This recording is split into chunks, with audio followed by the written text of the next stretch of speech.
မင်းမေးတဲ့ကိုလုံးချုံနီးကိုငါပြောတော့မယ်အဲ့ဒီထဲမှာလူတယောက်ကအစိတ်အပိုင်း32ပိုင်း32ကိုထာတာဆိုတာငါဘာသာပြန်ထားတယ်တဲ့ကေတာလောမနဂတဏဆိုတဲ့သပင်ကနေစပြီးချီမာဗျာအတိ32ပိုင်းရှိတယ်လို့မြတ်စွာဘုရားဟောခဲ့တာတဲ့သဘောပေါက်လားအဲ့တော့မင်းလုံးဝမှာကအစိတ်အပိုင်းတစ်ခုကိုဓမ္မခန္ဓာပေါင်း8400ရှိတဲ့အတွက်တရဏဂုံကို8400ပွားရမယ်တဲ့ပွားတဲ့အခါမှာအရေးအတွက်ကိုမယူပါနဲ့အနှစ်ကိုယူမယ်အနှစ်ကိုယူဖို့အတွက်8400အဖတ်တင်ဖို့အတွက်တသိန်းလောက်ရွတ်ရမယ်နော်တဲ့ရွတ်နိုင်ပါမလားရွတ်ပါမယ်ဘုရားပွားပါမယ်ဘုရားပွားရင်ဟိုကြည့်ဒီကြည့်ရွတ်တဲ့ဟာကိုမထည့်ရဘူးစရင်မမှတ်ရဘူးနော်ငိုက်သွားရင်စရင်မမှတ်ရဘူးနော်တတိလစ်သွားရင်စရင်မမှတ်ရဘူးအာယုံကြတဲ့ဟာကိုပဲမှတ်ရမယ်တဲ့အဲ့ဒါကြောင့်မလို့နော်တသိန်းလောက်ရွတ်မှဘယ်လောက်တွင်မလဲ8000လောက်တင်မယ်အဲ့တော့တသိန်းနှုံးနဲ့သာတွက်กว่าတဲ့32ကိုထာတာဆိုရင်တရဏဂုံ32သိန်းရွတ်ရမယ်တဲ့မှန်ပါဗျာရွတ်ရမယ်မင်းအကယ်၍ပြင်းပြင်းထန်ထန်ရွတ်ရင်9ဝါတော့ကြော်မယ်ပေါ့ပြက်ပြက်နဲ့မှန်မှန်လေးပဲရွတ်မယ်ဆိုရင်10ဝါ9ဝါ32သိန်းပြေးဖို့အတွက်10ဝါ9ဝါတော့သွားလိမ့်မယ်အဲ့တော့ပထမတစ်ကြိမ်32သိန်းပြီးသွားရင်နောက်ဆက်ပြီးကြည်ညံအားထုတ်ရမယ်လမ်းစဉ်ကိုတက်ဆိုင်ရာပုဂ္ဂိုလ်သူပုဂ္ဂိုလ်မြတ်တွေနတ်ကောင်းနတ်မြတ်တွေကညွှန်ကြားပါလိမ့်မယ်တဲ့သဘောပေါက်လား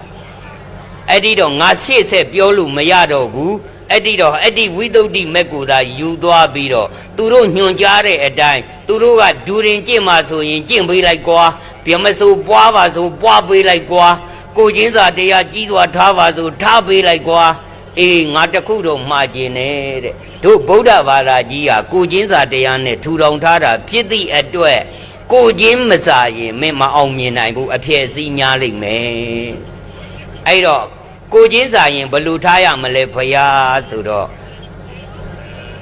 ခန္ဓာတုတ်ကိုမင်းရလာတယ်တပည့်တော်ရပါတယ်ဘုရားလို့အဲ့ဒီထဲမှာအပါဒဂေဟိမေမေတ္တံဆိုတာခြေထောက်မရှိတဲ့သရဝါတွေကိုမေတ္တာထားပါတယ်လို့ပြောတာတဲ့မေတ္တာထားတယ်ဆိုရင်ကိုချင်းစာမှမေတ္တာထားလို့ရတာအတိတ်ဘယ်ကိုအကုန်ပြန်လိုက်ခြင်းကိုချင်းစာတရားဖြင့်မေတ္တာထားပါတယ်လို့ပေါ်တာတဲ့အဲ့တော့ကိုချင်းလဲစားတယ်မေတ္တာထားတယ်ဆိုရင်နော်သူတို့ကိုစားလို့တောက်လို့နှိမ့်ဆက်တတ်ဖြတ်လို့ဖြစ်ပါမလားတဲ့မဖြစ်ပါဘူးဗျာနောက်တကဒွိပါရကေဟိမေမေတ္တံတဲ့ဒွိဆိုတာနှစ်ချောင်းကုန်တော့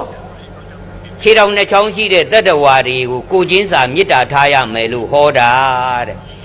နောက်တကသတုပ္ပရေဟိမေမေတ္တံဆိုတာခြေလေးချောင်းရှိတဲ့တတ္တဝါတွေကိုကိုချင်းစာမေတ္တာထားရမယ်လို့ဟောတာ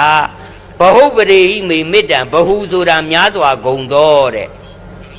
ပါရဆိုတာခြေတော်တဲ့အဲ့တော့ဘဟုပရေဟိမေဆိုတာခြေတော်များစွာရှိသောတတ္တဝါများကိုကိုချင်းစာပါတယ်မေတ္တာထားပါတယ်မဖြစ်စည်းမနှိမ့်ဆက်မတတ်မဖြတ်ပါဆိုတဲ့အဓိပ္ပာယ်ပဲအဲ့တော့သူတို့ကိုမေတ္တာထားတယ်ဆိုပြီးတော့သူတို့အသားစားသူတို့ကိုနှိမ့်ဆက်တတ်ဖြတ်ရင်မှန်ကန်နိုင်ပါမလားမမှန်ကန်ပါဘူးဗျာအဲ့ဒါဆိုရင်တတ္တဝါအလုံးသက်ရှိတရဝါအလုံးကိုဘေးမဲ့ပေးပြီးတော့ကိုချင်းစာပြီးဘေးမဲ့ပေးလိုက်တဲ့အဲ့ဒါဆိုအောင်မြင်ပြီတဲ့ငါအခုမအောင်မြင်တာငါမလုံနိုင်တာကငါ9ရက်သားသမီးတွေကတ်နေတာငါစားနေရလို့တဲ့သဘောပေါက်လားငါမေတ္တာထားတယ်ဆိုပေမဲ့ငါမေတ္တာပို့ရင်ရောက်ချင်မှရောက်တာတဲ့အဲ့တော့မေတ္တာပို့တာရောက်တယ်မရောက်တယ်ဘလို့စိတ်ထားရမယ်ဘလို့လုပ်ရမယ်ဘလို့ကိုချင်းစာရမယ်ဆိုတာကိုတော့ဥဒ္ဓမနော်တောင်တန်းသာရဏပြုဥဒ္ဓမသာရကိုသာမေးပြီးတော့ကွာတဲ့ तू ကဆက်ရှင်းလိမ့်မယ်တဲ့မှန်ပါဗျာလို့အဲ့ဒါနဲ့ပဲဘုံဘုံဝိသုဒ္ဓိမဲ့လေးချမ်းတွဲကြီးကိုပိုက်ပြီးတော့ငါလှူလိုက်တယ်ဒါပေမဲ့ငါမှားမယ်တဲ့ငါမကျင့်ရတာဖြစ်သည့်အတွက်မင်းကျင့်ကြံအားထုတ်တဲ့နေ့ရနေစပြီးတော့ အောင်မြင်တဲ့အထိငါ့ကိုနေ့တိုင်းအမျှဝေပါတဲ့ငါတာဓုခေါ်ပါမယ်ငါရောက်ရအရက်ကတာဓုခေါ်မယ်ငါသေးသွားတောင်ရောက်ရအရက်ကတာဓုခေါ်မယ်တဲ့ငါမကြင့်နိုင်ခဲ့လို့ပါတဲ့သဘောပေါက်လား